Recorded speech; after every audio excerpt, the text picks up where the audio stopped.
I am so tired. Ugh. I know I need to get to working on my first character analysis. I know I need to kind of work to eventually get... Wait a second. Wait. What are you doing on the ceiling of my recording studio? My Shigaraki senses were tingling. Oh no. So I heard character analysis. Oh, I have an idea. Why not Shigaraki? I mean, he's one of the relatively complete characters in the show, so by that standard, we don't have many options. Well, I mean, it isn't a finished anime, but I do believe Shigaraki is a very well done villain for where he is, and I was planning on doing him first, so I suppose, sure. Great, then I won't have to use this. Okay. Hey there, Larvestites. Welcome to the first character analysis on my channel. Today, we will be looking at Tomura Shigaraki, My Hero Academia's main antagonist. With me, I have Chainstryo, who broke into my recording studio and totally isn't holding me hostage right now. Anyway, for character analysis videos, we will be discussing original intent, how the character was executed, and our personal thoughts on the character. The total character score will be on a scale of 1 to 5. The categories will also be put on a scale of 1 to 5 and added up, then divided by 3 to get Tomura's final score. Please keep in mind, this is anime only, and we are not going to be covering information in the manga. This isn't out of laziness or not wanting to be thorough. This is because the anime still has a lot to come from the manga, and I want to save more good content for later to add on to these types of videos. When we first see Shigaraki in the USJ arc in Season 1, he's pretty unlikable, at least from my standards. He's a typical bratty villain that throws temper tantrums when he don't get his way. Not a good start. He was supposed to represent the nihilism in society, how people feel hopeless and just want to destroy everything just because, well, the world sucks and everything. Which is, not gonna lie, a pretty generic start, but as we see, that's kind of the point, as when we first see him, his first phase, I should say, is a stepping stone for his character, which he develops mildly from that. His physical design is also extremely important regarding this matter. When we first see him, he's more like a horror villain kind of creepy vibe, which slowly starts to fade as we start to see more of him, and he starts to develop, and he starts to wear more villainous-like clothes, like a trench coat, and even sometimes taking off the creepy mask that people associated with his character. So it shows that he's truly developing into a more typical, cold-hearted villain and calculated person than this creepy, tantrum-throwing child, which I absolutely love. That's actually something I didn't really think of. It's true, he does seem to transition from edgy teen to a still insane adult. I feel like Tomura is definitely a standout from most anime villains because he doesn't blend into the crowd and starts off rather, what's the word? Flamboyant. He still keeps some of that flamboyancy in his personality, which I love, but because of his development, it isn't repetitive. I would say a 4 out of 5 for character concept, because even though he does develop, he does start out as a cookie-cutter villain. Now, on to execution. As I mentioned in my Hero Academia review, Shigaraki is very odd. Because of his mental illness, which if I remember correctly isn't stated, but he does have one, I expected him to be done very, very, very wrong. I was worried that the stereotypes would be relied on, and I'm glad that in this situation I was very, very, very wrong.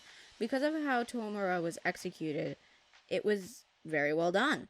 Outside of his concept, Shigaraki starts off as a typical villain and gains an independence that I wasn't expecting. Not only that, but the way his development was shown and how it slowly happened over time was perfect in my opinion. It wasn't too to the point, didn't make sense, and it wasn't too sporadic to where I was wondering what the fuck was going on with him. So, for execution, I'll give Tomura a 5 out of 5. I actually entirely agree with that rating, and there's actually a scene in the anime, my personal favorite, that completely encapsulates his character in one swift but also very chilling scene. It's in season 2 of the anime, the mall scene. This is the scene where Shigaraki grabs Deku by the throat by 4 of his fingers, not 5, to make sure he doesn't die because he needs Deku. And he uses the situation at hand to sort of make sure that Deku doesn't escape, because if he does, he'll just kill all the other people in the mall.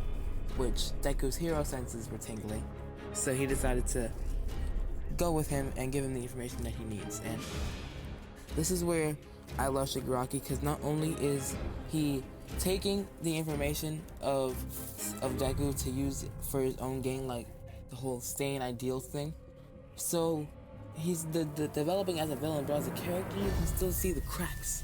Because then when he thinks out All Might, he has an outburst and almost chokes Deku to death until Uraraka shows up. So it shows that he's still learning and he's not completely there yet. But that's good, steady character development, and I think it did excellent for what it's worth. I love that scene so much, and there are many other scenes that show character development. Like, for example, the scene with any scenes with Overhaul, as a matter of fact, or the end of season 4 one stands out a lot as well. Shigaraki just has so many awesome scenes, and it's just amazing, and I love it. Nope, I agree with you entirely here. Now, my overall thoughts on Shigaraki. The thing with Shigaraki is that he has a lot of potential even now. While I love the execution and the development so far, I feel there can still be something more to him. Now, since he's gaining more independence, I want him to break off further from All for One. I want him his own character even more.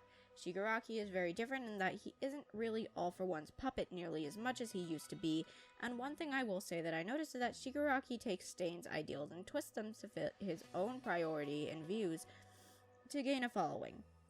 While I don't like this, it is done well and adds to his character. I like how deep Shigaraki is as a character, and I do feel he is well written.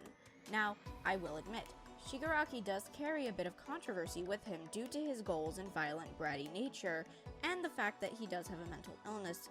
Some people have issues with it.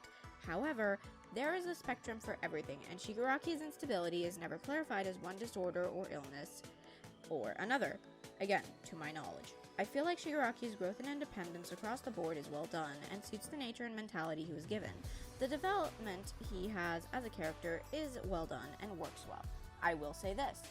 Some of his demerits come in with the fact that he hasn't really been seen a lot in terms of backstory in the anime, and I'll admit, he starts out as a plot device, a generic one at that. Yes, while he grew over time, I feel like it isn't fair to him and can give him a lot of negativity or lack of interest from the audience. Because of these demerits, his score was dropped in this category from 5 out of 5 to 4.5 out of 5. While yes, Shigaraki does have some flaws, I feel like the rest of his character greatly outshines that. Like, for example, his character design, his brilliant execution, his themes that were around his character, they're all so amazing, especially for My Hero Academia, and I really do think that I give this character a 5 out of 5, as he is the example of what other villains should be, or characters should be, in especially newer shonen anime to come out today. Alright, now to calculate our individual scores. For me, my scores were 4 plus 5 plus 4.5 equals 13.5, divided by 3 equals 4.5 out of 5 overall. Your scores were 5 plus 5 plus 5 equals 15, divided by 3 equals 5 out of 5 overall. You did bring up some good points that I understand, even if I don't agree with them. Hey there, Larvestites! Hope you enjoyed the video. Thanks to Chainstryo for coming on. I enjoyed discussing Shigaraki with you, and I hope this was as fun for you as it was for me. You were awesome to have on.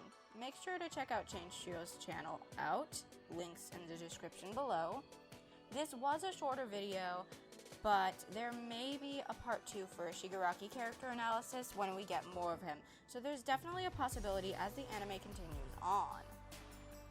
And thank you for having me. This was a truly entertaining discussion, and I really enjoyed it, and I hope the rest of your audience shall enjoy it too. This is Chainstryo, signing off.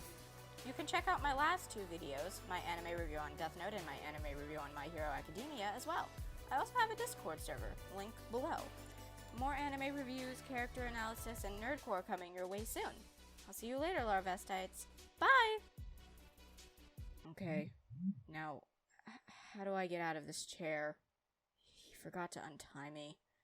Chain! Chain!